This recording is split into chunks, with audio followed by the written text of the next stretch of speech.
बड़ी ईद पर बड़ी खुशियां। ईद उल अज़हा पर रिवायती जोश व खरोश, ईद कुर्बान में बड़े पकवान। कराची तक खैबर सज गए दस्तरखान। कलेजी, बीफ कोरमा, मटन कड़ाही, पुलाव, निहारी, शीर खुरमा, सिवैयां और कस्टर्ड ने बढ़ाई शान। खवातीन ने किचन का महाज संभाल लिया। पहले गोश्त को ठिकाने लगाया, गरीब और रिश्तेदारों में बंटवाया, फिर घर वालों के लिए खाना बनाया। शाम को मेहमानों की खातिर मदारत, रात को बारबेक्यू की भी तैयारियां। ईद उल अज़हा की खुशियां, बच्चों की मौज मस्तियां, तफरीगाहों पर खूब रश। किसी ने चिड़ियाघर का रुख किया तो कोई पार्क जा पहुंचा। झूले लिए, मजे मजे की चीजें खाई, ईद का मजा दोबारा किया। वज़ीर आज़म शहबाज शरीफ का दौरा पारा चनार, पाक अफगान बॉर्डर पर फौजी जवानों के साथ ईद की नमाज अदा की। वज़ीर आज़म शहबाज शरीफ ने जवानों के बुलंद हौसले को सराहा। Army chief general Asim Munir, Ishaq Dar, Maryam Aurangzeb और ख्वाजा आसिफ भी हमरा। वज़ीर आज़म की शोहदा की यादगारों पर भी हाजिरी, फूल रखे, फातिहा खानी की।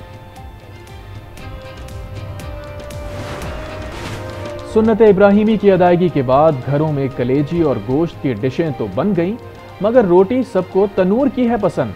तनूरों पर नान और कुलचे के लिए कतारें लग गईं। आज ईद उल अज़हा का दिन है और मैं अपने अहले वतन को ईद मुबारक कहता हूँ। आज मुझे बहुत खुशी है, मेरे सारे वतन वाले ईद बड़ी खुशी से मना रहे हैं। ईद कुर्बानी की ईद है और हमारी कुर्बानी यही है कि हम अपने मुल्क की दिफा की खातिर अपनी ईद कुर्बान कर रहे हैं। पाक फौज के जवान दिफा वतन के लिए पुरज़्म, ईद पर अपनों से दूर सरहदों की हिफाजत में मसरूफ। जवानों के हौसले भी पहाड़ों की तरह बुलंद। पहाड़ों पर नमाज अदा की और साथियों से गले मिले। कहते हैं ईद पर घर वालों से दूरी किसी बड़ी कुर्बानी से कम नहीं। दिफा वतन में किसी भी कुर्बानी से दरिया नहीं करेंगे।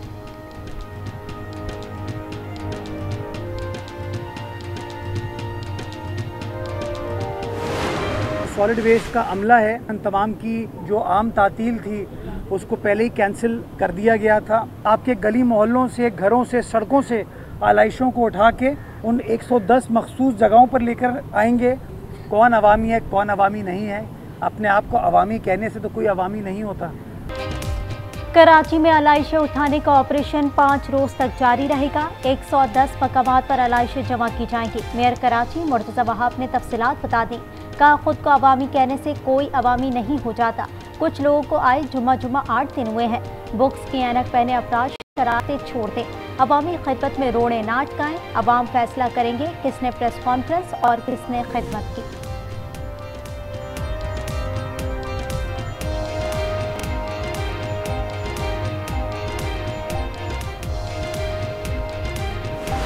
गंदगी बहुत ज़्यादा पहले से मौजूद है। कचरा उठाने का एक निज़ाम बनाया और पिछली हुकूमतों ने उनके साथ एग्रीमेंट किए, लेकिन इन एग्रीमेंट्स के मुताबिक अमल दरामद नहीं होता।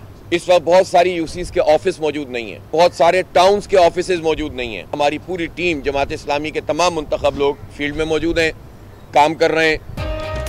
सेलेक्टेड मेयर मुसल्लत करदा हैं। शहर में गंदगी पहले से मौजूद है। अमीर जमात इस्लामी कराची हाफिज नईमुर रहमान का रद्द अमल। कहा, हमारे बल्दियाती नुमाइंदे खिदमत के जज्बे से आए हैं। अफसोस है मुंतखब नुमाइंदों को जिम्मेदारियां मुंतकिल नहीं की गईं। इख्तियार ना होने के बावजूद काम कर रहे हैं। काम के मामले में कोई लड़ाई नहीं चाहते।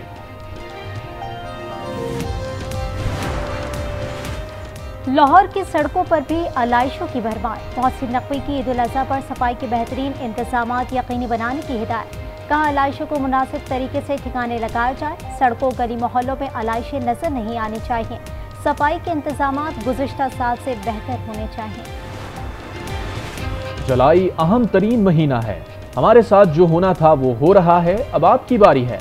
शेख रशीद का वीडियो पैगाम, अपने कत्ल का खदशा भी जाहिर कर दिया। कहा, 13 अगस्त से पहले सियासत में आर या पार हो चुका होगा। हक व सच की फतह होगी। अवाम को नॉनसेंस माफिया से निजात मिलेगी। इसहाक डार IMF की सारी शराइत मान चुके हैं। शायद चंद रोज में IMF से मुआहिदा हो जाए। शराइत पहले मान लेते तो शायद गुमगू की सूरत हाल ना होती। शाह महमूद कुरैशी की मीडिया से गुफ्तगू। कहा, मौशी और सियासी इस्तेकाम एक दूसरे से जुड़े हैं। मुल्क में इस्तेकाम शफाफ इलेक्शन से ही आ सकता है। हमें यकजा होकर चैलेंजेस का मुकाबला करना होगा। ताहियात नाअहली नहीं होती। सियासतदान सर जोड़कर बैठें, अवाम की बेहतरी का सोचें। चार्टर ऑफ इकोनॉमी पे बात हो रही है, इलेक्शन डेट पे बात होगी और केयरटेकर सेटअप पे बात होगी। किसी की भी ताहयात नाअहली नहीं होनी चाहिए। मिसाक़ जमहूरियत की तरह मिसाक़ मईशत चाहते हैं।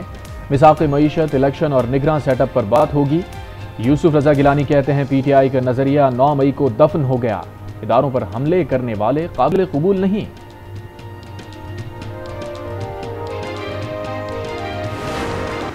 क्या IMF से कर्जा लेना ही तरक्की का रास्ता है?